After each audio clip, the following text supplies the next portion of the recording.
اللہ اللہ اللہ اللہ اللہ اللہ اللہ اللہ۔ الحمد للہ رب العالمین والصلاة والسلام علی حبیبہ محمد وآلہ وصحبہ اجمعین۔ اعوذ باللہ من الشیطان الرجیم، بسم اللہ الرحمن الرحیم۔ قولہ تعالی فألقی السحرۃ ساجدین، سو جادوگر سجدہ میں گر گئے اور کہا کہ ہم تو ایمان لے آئے ہارون اور موسیٰ کے پروردگار پر۔ فرماتے ہیں اس میں دلالت ہے اس پر کہ عمل اختیاری توفیق پر موقوف ہے۔ بڑی نازک بات ارشاد فرمائی گئی ہے کہ انسان کو اختیار تو ہے، وَهَدَيْنَاهُ السَّبِيلَ إِمَّا شَاكِرًا وَإِمَّا كَفُورًا، لیکن یہ بھی توفیق الہی پر موقوف ہے۔ اللہ توفیق دے تو صحیح فیصلہ ہو سکتا ہے، اور توفیق الہی موقوف ہے بندے کے قلبی تاثرات پر، وہ دل کی گہرائی سے کیا چاہتا ہے۔ اگر وہ رضائے باری کا طالب ہے تو اسے نیکی کی توفیق عطا ہو جاتی ہے، اور اگر رضائے باری مطلوب نہیں تو بھلائی کی توفیق نہیں ہوتی۔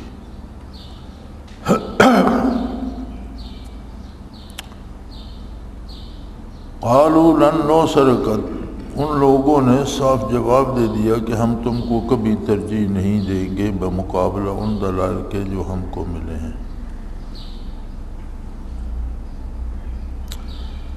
تو فرماتے ہیں اس سے ظاہر ہوتا ہے کہ استعداد کا کامل ہونا مبتدی کو منتہی کے مقام پر پہنچا دیتا ہے۔ یہ جواب ان کے منتہی ہونے پر دلالت کرتا ہے۔ یعنی فرعون سے انہوں نے کہا کہ ہم نے جو کچھ دیکھا ہے، جو دلائل اللہ کی طرف سے ہمیں نصیب ہوئے ہیں، ان کے مقابلے میں تیری شان و شوکت اور حکومت و سلطنت اور تیرے رعب و دبدبے کو ہم کوئی حیثیت، کوئی وقت نہیں دیتے۔ تو جو سزا دینا چاہتا ہے دے، اس کی کوئی حیثیت نہیں۔ تو فرماتے ہیں اس سے یہ ظاہر ہوتا ہے کہ استعداد کامل ہو تو مبتدی کو بھی منتہی کے منازل پہ آنے واحد میں پہنچا دیتی ہے، ورنہ تو مبتدی کو عمر چاہیے اس مقام تک پہنچنے کے لیے، اور مجاہدہ عمر بھر کا چاہیے۔ لیکن اگر استعداد سے مراد ہے دل میں جو جذبہ ہوتا ہے، جو کیفیت ہوتی ہے، اگر وہ کامل ہو، ہر طرح سے کٹ کر صرف رضائے الہی مطلوب ہو جائے تو منازل طے کرنے میں دیر نہیں لگتی۔ قولہ تعالی فألقی السحرۃ سجدا، سو جادوگر سجدہ میں گر گئے۔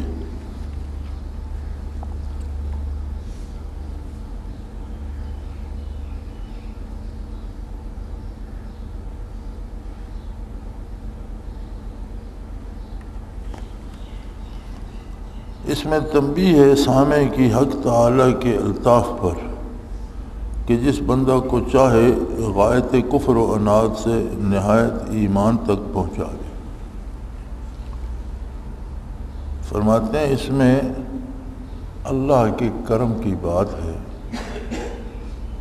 کہ جب چاہے تو ایک انتہا سے دوسری انتہا پر پہنچا دے۔ یعنی وہ کفر کی انتہا پر تھے، ان کی امیدیں فرعون سے وابستہ تھیں۔ جب وہ میدان میں اترے تو انہوں نے فرعون سے کہا ان لنا لاجرا ان کنا نحن الغالبین، اگر ہم جیت گئے تو ہمارے لیے انعام و اکرام ہوگا۔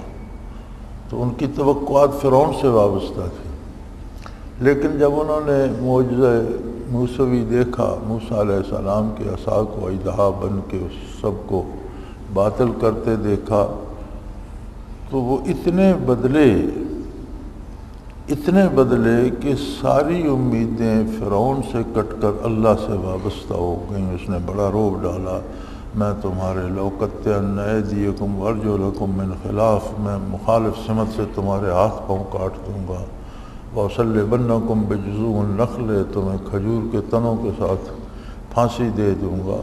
انہوں نے کہا جو کرنا ہے تو کر لے، تو جو کرے گا وہ محض دنیا کے امور ہیں، ہم نے اللہ کا جمال پا لیا ہے، اور اگر تو ہمیں قتل کر دے گا تو ہم شہید ہو جائیں گے، اللہ کا قرب ہمیں نصیب ہو جائے گا۔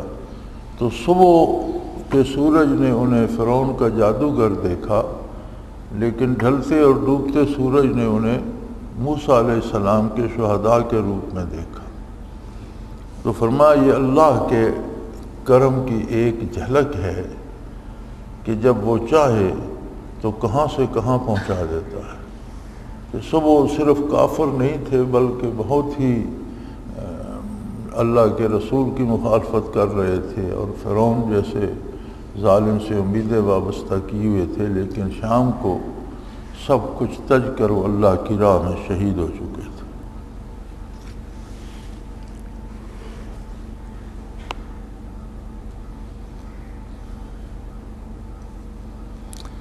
قولہ تعالی ما منعک اذ رأیتہم ضلوا الا تتبعن، موسیٰ علیہ السلام نے ہارون علیہ السلام سے فرمایا کہ جب آپ نے دیکھا یہ گمراہ ہو گئے ہیں تو آپ کو میرے پاس چلے آنے سے کس نے روکا؟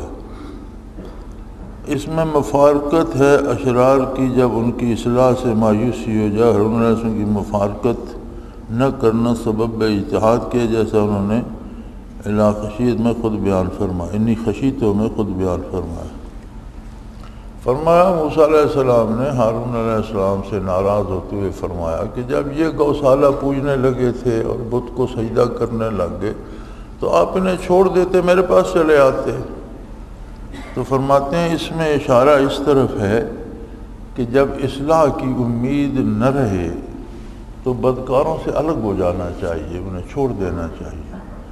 لیکن ہارون علیہ السلام نے کیوں نہ چھوڑا؟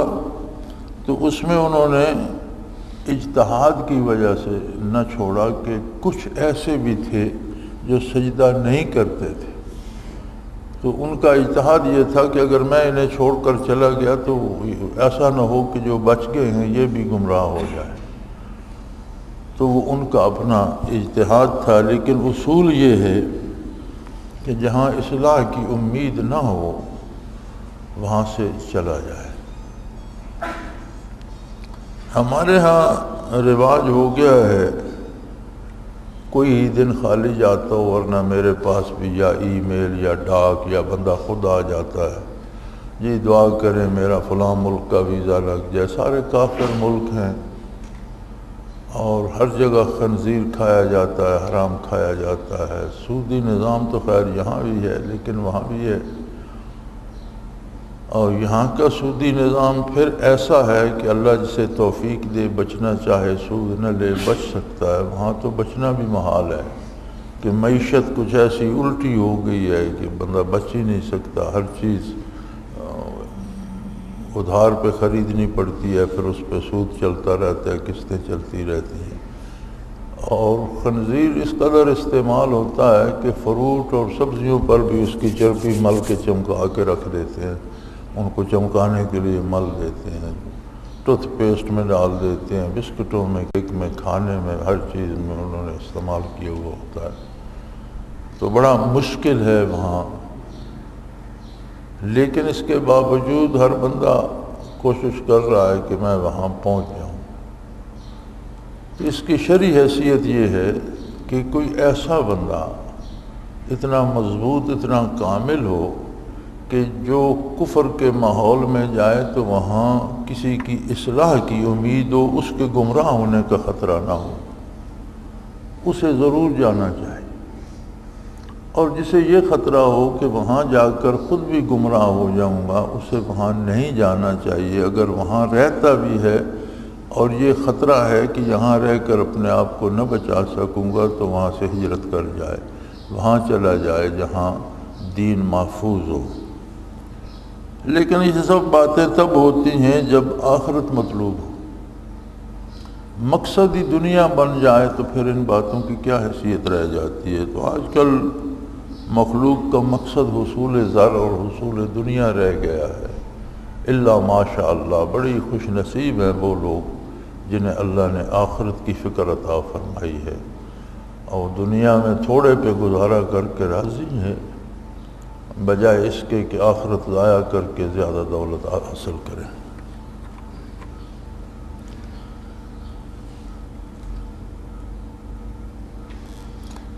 قوله تعالی فبصرت بما لم يبصروا فقبضت قبضة من آثار الرسول فنبذتها۔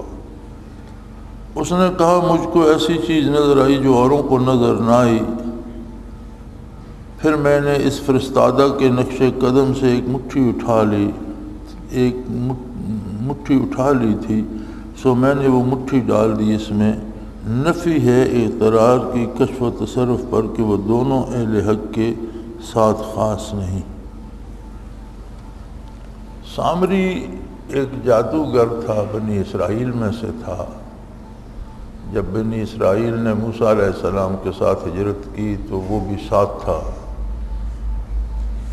تو یہ چونکہ سارے قبطی جو تھے، فرعون کی قوم جو تھی، ان سے خدمت لیتے تھے، گھروں میں یہی رہتے تھے، مال دولت انہی کے ہاتھوں میں ہوتا تھا، سنبھالنا انہی کا کام تھا۔ تو یہ جب راتوں کو موسیٰ علیہ السلام کے ساتھ نکلے تو جو دولت سونا چاندی اٹھا سکتے تھے وہ بھی ساتھ لے گئے، قبطیوں کا مال ہے۔ فرعون اور اس کی قوم تو غرق دریا ہو گئی، سمندر میں ڈوب گئے۔ اور یہ جب آگے چلے تو موسیٰ علیہ السلام کو طور پر جانے کا حکم ہوا تو پیچھے رہ گئے۔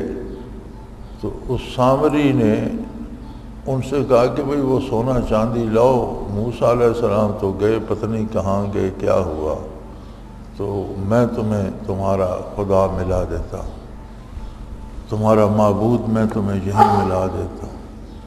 تو اس نے وہ سارا سونا چاندی پگھلا کر کسی گڑھے میں الٹ کر اسے ایک بچھڑے کا روپ دے دیا، اور وہ بے معنی سی آواز دیتا تھا۔ یہ آواز اس میں کیسے پیدا ہو گئی؟ موسیٰ علیہ السلام جب واپس آئے سخت ناراض ہوئے تو انہوں نے کہا یہ ہمارا تو قصور نہیں، اس نے سامری نے ہمیں کہا تھا کہ یہ جو مال و زر فرعونیوں کا اٹھائے پھرتے ہو، تم جنگل میں سونے چاندی کو کیا کرو گے؟ مجھے دو تو میں تمہیں تمہارا معبود بنا دیتا ہوں۔ تو اس نے یہ بنا دیا۔ تو سامری سے جب موسیٰ علیہ السلام نے پوچھا تو اس نے کہا، مفسرین کرام یہ تفصیل لکھتے ہیں کہ جب موسیٰ علیہ السلام نے عصا مارا تو سمندر بڑا گہرا تھا، تو وہ پھٹ گیا، رستے بن گئے، اور پانی پہاڑوں کی طرح، قرآن کریم میں بھی آتا ہے قد طود العظیم، بڑے بڑے پہاڑ پانی کے الگ الگ کھڑے ہو گئے، اور پانی اس طرح سمٹا کہ درمیان میں کیچڑ بھی نہ رہا۔ کیچڑ بھی تو پانی کی وجہ سے ہوتا ہے، سارا پانی ایک طرف ہو گیا، زمین خشک ہو گئی، بنی اسرائیل اس میں سے نکل گئے۔ فرعون متردد تھا۔ فرعون جب کنارے پہ پہنچا تو اس نے کہا اس میں گھسنا تو خطرے سے خالی نہیں، کہ موسیٰ علیہ السلام تو اس طرح کے کام کر لیتے ہیں تو ہمارا اس میں جانا مناسب نہیں ہے۔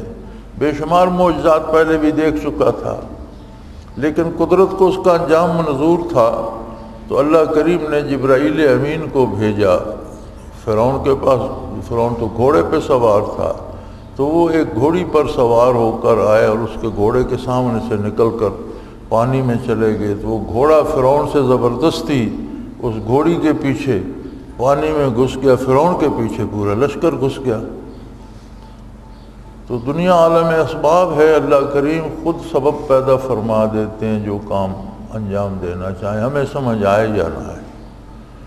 تو اور کسی کو تو سمجھ نہ آئی۔ سامری نے یہ دیکھا کہ جہاں گھوڑے کا پاؤں لگتا ہے وہاں سبزہ اگاتا ہے، باقی زمین پہ کوئی سبزہ نہیں، ریتلی زمین ہے، لیکن یہ سوار کیسا ہے کہ اس کے گھوڑے کا پاؤں جہاں لگتا ہے تو وہ پاؤں اٹھاتا ہے تو وہ جگہ سرسبز ہوتی ہے۔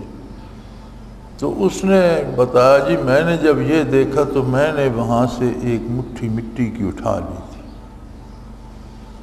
تو یہ بچڑا بنایا تو اس میں نے وہ مٹی ڈال دی، تو اس میں ایک طرح کی حیات پیدا ہو گئی کہ اس سے آواز نکلتی ہے۔ تو قرآن کریم میں آتا ہے کہ ان بیوقوفوں نے یہ نہ سوچا کہ وہ ایک طرح کی آواز تو نکالتا ہے لیکن ان کی بات نہ سنتا ہے نہ سمجھتا ہے نہ انہیں جواب دیتا ہے، تو معبود کس بات کا؟ وہ آپ کی بات بھی نہیں سن سکتا، آپ کو جواب بھی نہیں دے سکتا، بات سمجھا بھی نہیں سکتا، تو تم خالی آواز نکالنے پر اس پہ فدا ہو گئے۔ تو مولانا فرماتے ہیں کہ اس میں یہ ہے کہ کشف و تصرف صرف اہل حق کے ساتھ خاص نہیں، بے دین کو بھی ہو سکتا ہے، لیکن یہاں حضرت نے مجمل چھوڑ دیا، تشریح نہیں فرمائی۔ جو کشف اہل حق کو ہوتا ہے وہ کشف الہیات ہے۔ کشف الہیات سے مراد ہوتی ہے فرشتوں کا دیکھنا، آخرت کا دیکھنا، برزخ کا دیکھنا، ارواح کا دیکھنا، منازل قرب اور کیفیات کا دیکھنا، یعنی بالائے آسمان مادی چیزوں سے آگے بڑھ کر روحانی اور کیفی چیزوں کو دیکھنا۔ یہ کشف صرف اہل حق کو ہوتا ہے، اہل باطل کے لیے ممکن نہیں۔ لا تفتح لهم ابواب السماء، کافر کے لیے آسمان کے دروازے نہیں کھلتے۔ کافر اور بے دین جو مجاہدہ کرتے ہیں، یہ ہندو یوگی بڑا بڑا مجاہدہ کرتے تھے، 40 دن ایک کوٹری میں بند رہتے اور 40 دانے سعودی کے لے جاتے، ایک ایک دانہ 24 گھنٹوں میں کھا کر، تو 40 دن چلے لگاتے، تو بھوک پیاس سے ایک تو دل سے چربی اتر جاتی ہے اس بھوک سے، دوسرا حواس میں یکسوئی آ جاتی ہے۔ تو اس سے جو کشف مادی طور پر ممکن ہے وہ انہیں ہوتا ہے، یعنی یہاں سے بیٹھ کر دور کی چیز دیکھ لیں گے 100 میل دور کیا ہو رہا ہے، یا کوئی کل آنے والے واقعے کی پیش گوئی کر دیں گے، 2-4 سچ ہو جائیں گے، 2-4 جھوٹ ہو جائیں گے، کہیں غلطی لگ جائے گی، کچھ دیکھ لیں، کچھ ایک شیطان سے مناسبت ہو جاتی ہے، کچھ باتیں شیاطین انہیں بتا جاتے ہیں، کچھ سچی ہوتی ہیں کچھ جھوٹی۔ تو بے دین یا کافر کو جو کشف ہوتا ہے وہ مادی چیزوں تک محدود ہے، اہل حق کو جو ہوتا ہے اسے کشف الہیات کہتے ہیں، وہ کافر کے لیے ممکن نہیں۔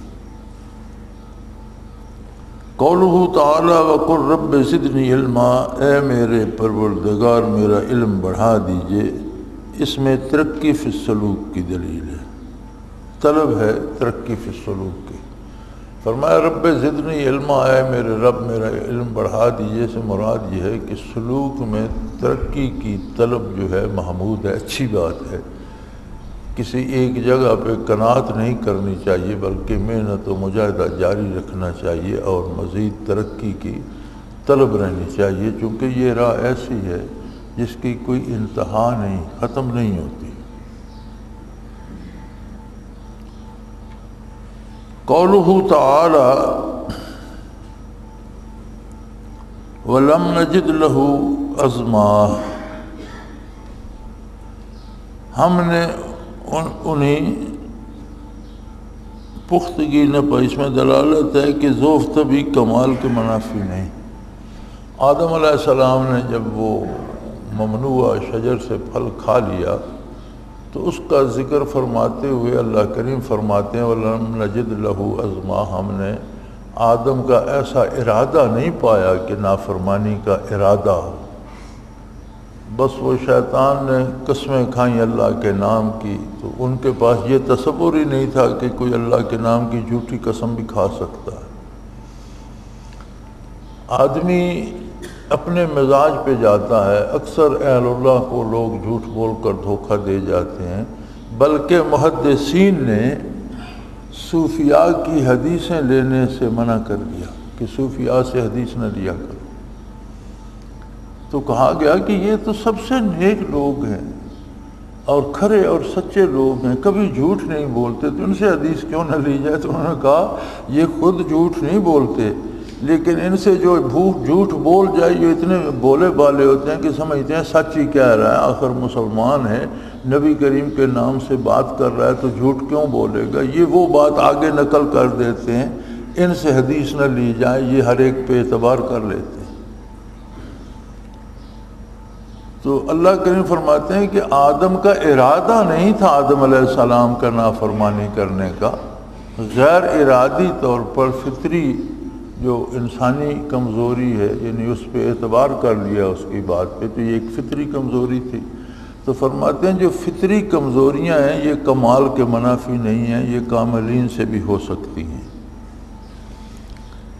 ضعف طبی اور کمال میں منافات نہیں، یعنی فطری کمزوری اور کسی کمال میں، کسی کے کامل ہونے میں کوئی ایسی بات نہیں ہے، ہو سکتا ہے کامل سے بھی یہ کمزوری ہو سکتی ہے۔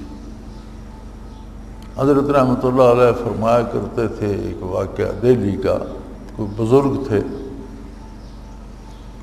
تو انہیں فطرتاً ایک وہم ہو گیا تھا کہ ان کے پاس کچھ اشرفیاں تھیں، انہیں لیے پھرتے تھے، چھپائے رکھتے تھے، ایک اس میں مٹی کے برتن میں ڈالی ہوئی ہیں اور اندر چھپا کے رکھی ہوئی ہیں۔ تو ان کے پاس شاگرد اور طالب علم بھی ہوتے تھے، تو یہ طالب علموں کا جو ٹولہ ہوتا ہے یہ بھی بڑا، ان کا بھی مزاج بڑا عجیب ہوتا ہے۔ تو انہوں نے کہا حضرت کے پاس اشرفیوں کی اتنی بڑی وہ مٹکی سی بھری ہوئی ہے، کچھ تو لینی چاہیے کھانے پینے کے لیے۔ حضرت دیں گے نہیں، وہ تو کسی پر اعتبار ہی نہیں کرتے۔ انہوں نے کہا اچھا کوئی طریقہ کرتے ہیں۔ تو انہوں نے کہا حضرت وہ اشرفیاں تو کب کی آپ نے اس مٹکے کے منہ پہ کپڑا بھی دے رکھا ہے، اوپر سے منہ باندھ بھی رکھا ہے، پھر اسے چھپا بھی رکھا ہے، تو ان کو تو زنگ لگ جائے گا، ختم ہو جائیں گی، خراب ہو جائیں گی پڑی۔ تو وہ بڑے پریشان ہو گئے، انہوں نے کہا یار میں نے ایک ایک کر کے جمع کی تھی تو یہ خراب ہو جائیں گی، تو پھر کیا کریں؟ حضرت انہیں دھوپ میں سکھائیں، دھوپ شوب لگوا کر خشک کر کے پھر اندر رکھ دیں۔ اور حضرت جی نے باہر ایک چادر بچھائی یا کوئی جا نماز بچھائی، اس پر وہ مٹکی الٹ دی اور انہیں پھیلا دیا، لیکن ڈنڈا لے کر ساتھ بیٹھ کے چوکیداری کی۔ انہوں نے کہا بابا جی تو پھر مات دے گئے ہمیں، تو وہ تو اٹھانے تو نہیں دیں گے، تو ڈنڈکا لے کر بیٹھ گئے، کوئی اور تدبیر سوچو۔ تو انہوں نے کہا حضرت بڑی عجیب الٹی سی خبر آئی ہے۔ یہ کیا خبر ہے؟ وہ جو دریا کا پل ہے نا اس طرف شہر کے، بادشاہ نے حکم دیا کہ اس پل کو اکھیڑو اور اٹھا کر شہر کے اوپر سے گزار کر شہر کے دوسرے طرف لگا لو،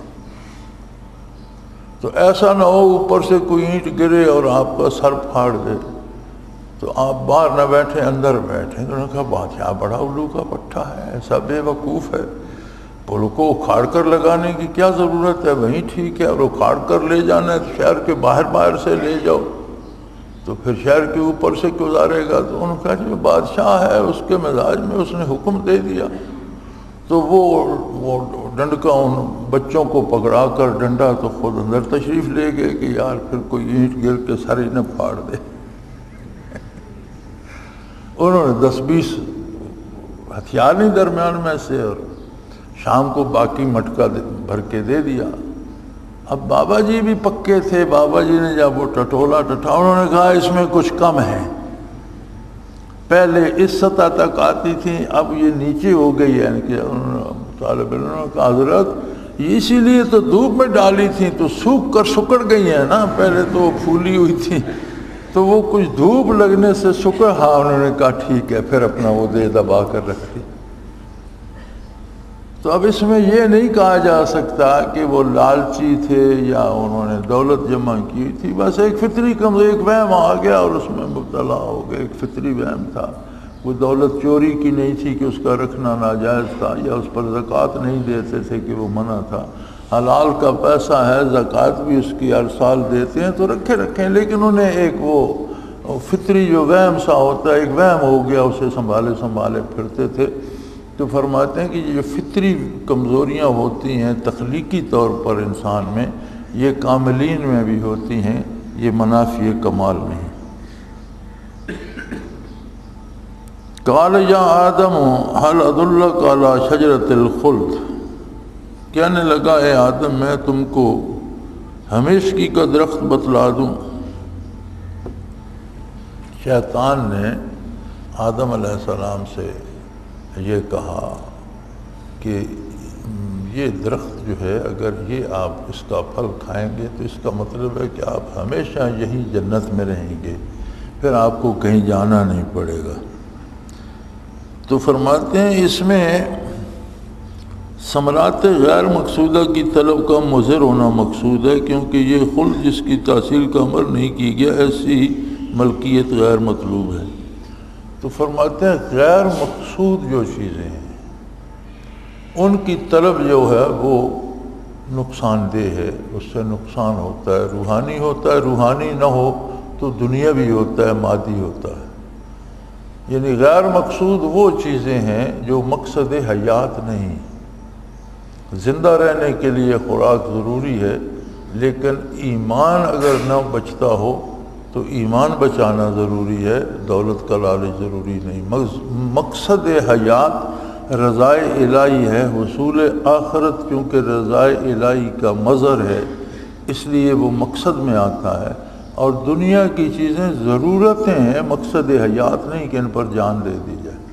تو غیر مقصود جو چیزیں ہیں جو مقصد نہیں ہیں ان کی طلب کرنا نقصان دے جاتی ہے، روحانی طور پر نہ دے تو مادی طور پر دے، کم ہو تو مادی طور پر دے جاتی ہے، زیادہ ہو تو روحانی نقصان ہو جاتا ہے۔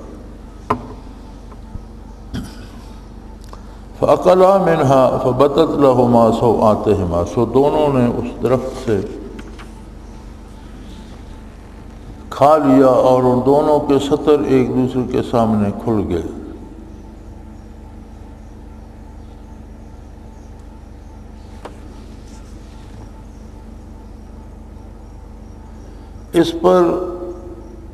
اس میں ذکر ہے صدور خطا اجتہادی کا کاملین سے اور اس پر ان کے مواخذہ کا، بخلاف عوام کے کہ ان کو احیاناً اس پر اجر ملتا ہے۔ فرماتے ہیں یہ بڑا فرق ہے کاملین میں اور عوام میں، کہ عام عالم بھی ہو اجتہادی خطا کر جائے تو اجتہادی خطا پر بھی اس کو اجر ملتا ہے۔ دین کے معاملے میں کوئی سوچے، اجتہاد کرے، عالم ہو اور اجتہاداً اس سے خطا بھی ہو جائے تو اس پر ایک اجر اسے ملتا ہے، اور اگر اس کا اجتہاد صحیح ہو تو اس کو 2 گنا اجر ملتا ہے۔ لیکن فرمایا کاملین کے ساتھ ایسا نہیں ہوتا، کاملین کو اجتہادی خطا پر بھی کچھ نہ کچھ مادی سزا مل جاتی ہے۔ جیسے آدم علیہ السلام اور اماں حوا نے جب کھا لیا تو وہ جو ایک ان کا وجود جنت میں ایسا تھا کہ جس میں کسی لباس کے بغیر بھی ان کے سطر پوشیدہ تھے، تو وہ سطر کھل گئے اور پھر انہوں نے جنت کے بڑے بڑے پتے لے کر اس سے سطر ڈھانپے، تو ایک مادی طور پر ایک سزا جو ہے وہ سامنے آ گئی، حالانکہ خطا اجتہادی تھی۔ تو فرماتے ہیں عوام میں اور خواص میں یہ فرق ہے کہ اگر کوئی عالم اجتہادی خطا بھی کرے تو اسے ایک اجر ملتا ہے، لیکن کامل اجتہادی خطا بھی کرے تو اسے کچھ نہ کچھ نقصان ہوتا ہے۔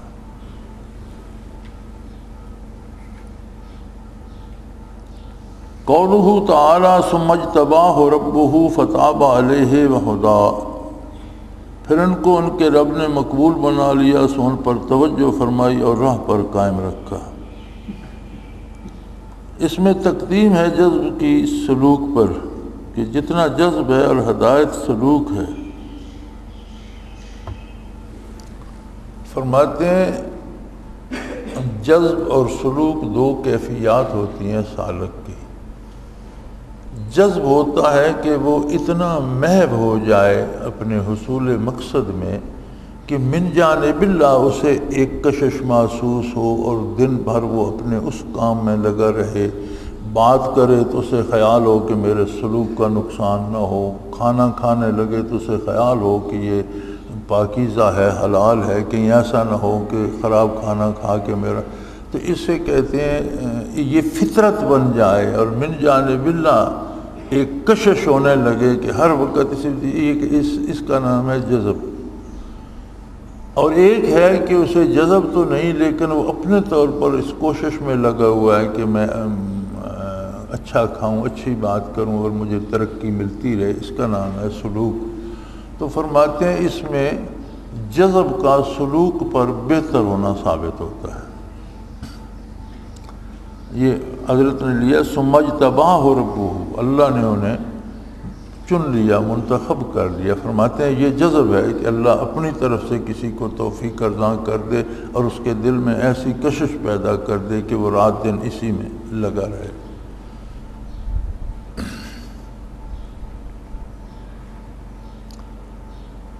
حضرت رحمۃ اللہ علیہ کی خدمت میں جب میں نے اللہ شروع کی، میری ملاقات ہوئی، تو یوں ہی باتوں باتوں میں کسی سے حضرت بات کر رہے تھے تو حضرت کے یہ دائیں بازو کے یہ جتنے بال تھے یہ سفید تھے۔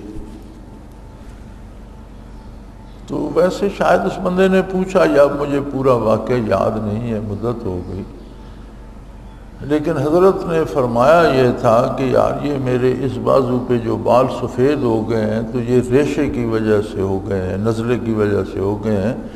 میری عمر تو 50-55 کے درمیان ہے، یعنی میری عمر 50 سے 55 کے درمیان ہے، اس سے زیادہ نہیں ہے۔ یہ عمر کی زیادتی سے نہیں، اس نزلے کی وجہ سے یہ بال سفید ہو گئے۔ اور 80 برس کی عمر میں حضرت کا وصال ہوا، تو 55 برس بھی ہو تو 25 برس ربع صدی بنتی ہے۔ الحمدللہ ربع صدی دن رات اکثر اوقات حضرت کی خدمت میں گزرے، اور سفر و حضر میں، جلسوں میں، مناظروں میں، جماعت کے عام ہونے تک تو میں ہی ہوتا تھا، اور بس میں سفر کیا، پھر میں نے گاڑی لے لی، پھر ہم گاڑی میں حضرت کو لے جاتے جہاں آتے جاتے۔ تو 25 برسوں میں نے حضرت کو دنیاوی امور کی فکر کرتے نہیں دیکھا۔ حالانکہ آپ کے دنیاوی کام بہت سے تھے، سارے سال کی آمدنی کھیتوں سے آتی تھی، کھیت مزاروں کے پاس تھے۔ میں نے 25 برسوں میں حضرت کو کھیتوں پر جا کر موقع پر دیکھتے بھی نہیں دیکھا کہ جا کر دیکھیں تو صحیح انہوں نے کیا بیجا ہے، فصل کیسی ہے۔ جو آ جاتا کہتے ٹھیک ہے، اس سے سال کا گزارا ہو جائے گا۔ لیکن 25 برس صبح و شام، رات دن دین کی فکر ہر وقت ہوتی تھی۔ وہاں جانا ہے، وہاں جلسہ ضروری ہے، وہاں مناظرہ ضروری ہے، وہ کتاب آ گئی اس کا مطالعہ ضروری ہے، یہ لوگ آ گئے ان کو سمجھانا ضروری ہے، یہ طالب علم آ گیا اس کو پڑھانا ضروری ہے، انہیں اللہ سکھانا، یعنی دن رات۔ اور جب سے پھر جو ساتھی اس وقت موجود ہیں الحمدللہ، اللہ نے سلامت رکھے، جنہوں نے حضرت کے ساتھ وقت گزارا ہے، وہ سب جانتے ہیں کہ 24 گھنٹے آپ کی فکر ایک ہی ہوتی تھی، سلسلے کی، جماعت کی ترویج کی، اللہ کی، دین کی، دنیا کی فکر نہیں کرتے تھے۔ تو یہ ہوتا ہے جذب، کہ من جانب اللہ ایک ایسی کشش پیدا ہو جائے کہ قرب الہی کی طلب کو اولیت آ جائے اور باقی کام ثانوی حیثیت میں چلے جائیں، باقی بھی ساتھ چلتے تو رہتے ہیں۔ تو فرماتے ہیں کہ سلوک سے، یعنی اپنی طرف سے محنت کرنے سے کسی کو اللہ کریم یہ دولت دے دے تو یہ بہت اچھی ہے۔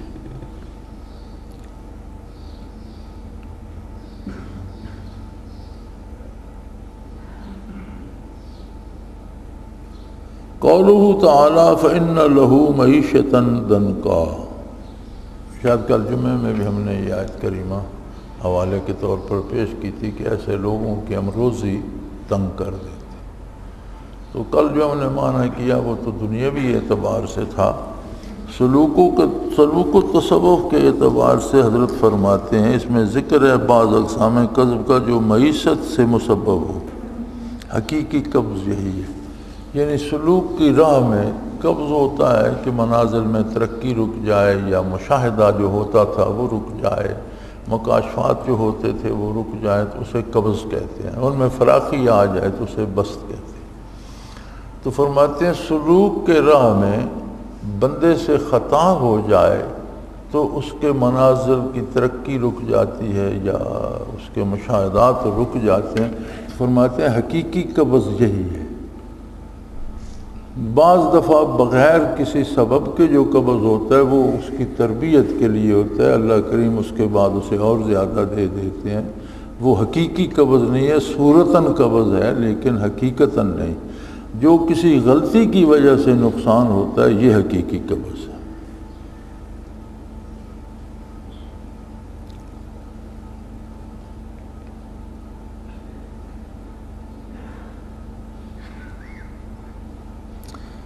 وَلَا تَمُدُّنَّ عَيْنَيْكَ، اور ہرگز ان چیزوں کی طرف آپ آنکھ اٹھا کر بھی نہ دیکھیے. اس میں نگاہ کا بند رکھنا ہے شاغل عن اللہ سے. پس یہ اصل ہے عمل صوفیہ، نظر بر قدم. یعنی اس آیہ کریمہ میں ایسے مصروفیات جو اللہ سے غافل کر دیں ان کے قریب بھی نہ جانے کا حکم ہے. اور صوفیہ کی ایک اصطلاح ہے نظر بر قدم. بظاہر جس کا معنی بنتا ہے کہ اپنے پاؤں پر نظر رکھو کہ کدھر کو جا رہے ہیں، تو مراد اس سے یہ ہوتی ہے کہ نظر اپنے مقصد پر ہو، باقی کسی چیز کی طرف توجہ نہ ہو. پوری اصل حقیقی توجہ جو ہے وہ اپنے مقصد پر ہو. فرماتے ہیں اس کی اصل اس آیت میں ہے کہ اللہ نے منع فرمایا کہ ان چیزوں کی طرف نظر اٹھا کے بھی نہ دیکھیں جو چیزیں اللہ سے غافل کر کے اپنی طرف مصروف کرنے والی ہیں.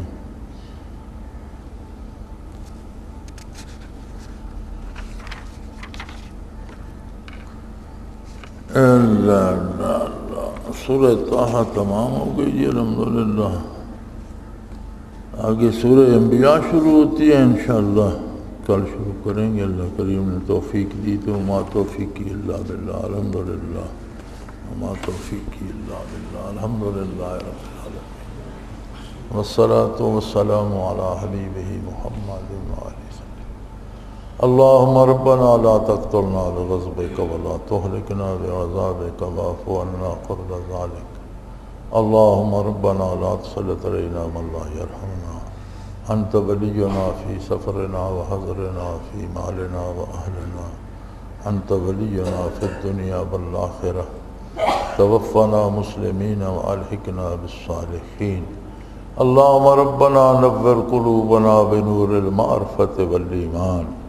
اللہم ارزقنا اتباع حبیبک صلی اللہ علیہ وسلم واتباع خلفاء الراشدین المہدیین. اللہم ربنا علیک توکلنا والیک انبنا والیک المصیر. اللہم ربنا سہل لنا امورنا کلہا فی دیننا ودنیانا. رب یسر رب یسر رب یسر ولا تعسر وتمم بالخیر.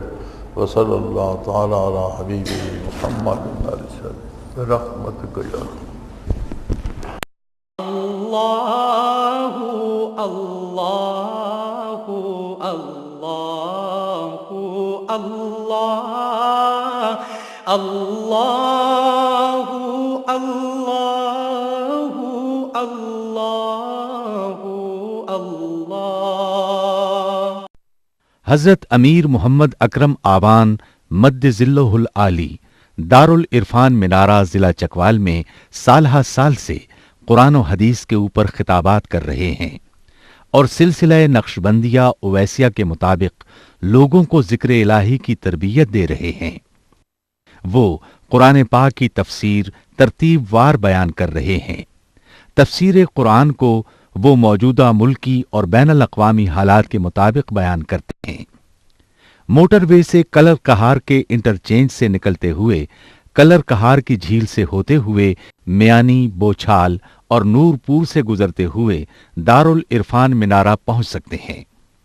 حضرت امیر محمد اکرم آوان نے بچیوں اور بچوں کی دینی اور دنیاوی تعلیم کے لیے سقارہ اکیڈمی کے نام سے ایک درسگاہ بھی قائم کی ہے، جس کا افتتاح ملک پاکستان کے صدر جنرل محمد ضیاء الحق نے اپنے دست مبارک سے کیا تھا. وہ تمام احباب جو اسلام کی طلب رکھتے ہیں ان سے گزارش ہے کہ دارل عرفان منارہ ضلع چکوال میں امیر محمد اکرم آوان صاحب کے خطابات سے مستفید ہوں۔ وہ ہر جمعے کو نماز سے پہلے بیان فرماتے ہیں۔ ہر ماہ کی پہلی اتوار کو ماہانہ اجتماع ہوتا ہے جس میں آپ خصوصی خطاب فرماتے ہیں اور پاکستان کے چاروں صوبوں سے احباب اس اجتماع میں شرکت کرتے ہیں۔ اس کے علاوہ یہاں سال میں 2 مرکزی اجتماعات بھی ہوتے ہیں، ایک رمضان المبارک میں اعتکاف کا اجتماع اور دوسرا جولائی اور اگست میں 40 دن کا اجتماع ہوتا ہے جس میں روحانی تربیت کی جاتی ہے۔ اپنا خون سیماب دے کر اتنا ہم کر جائیں گے، نام آقا کا چمن میں پھر رقم کر جائیں گے۔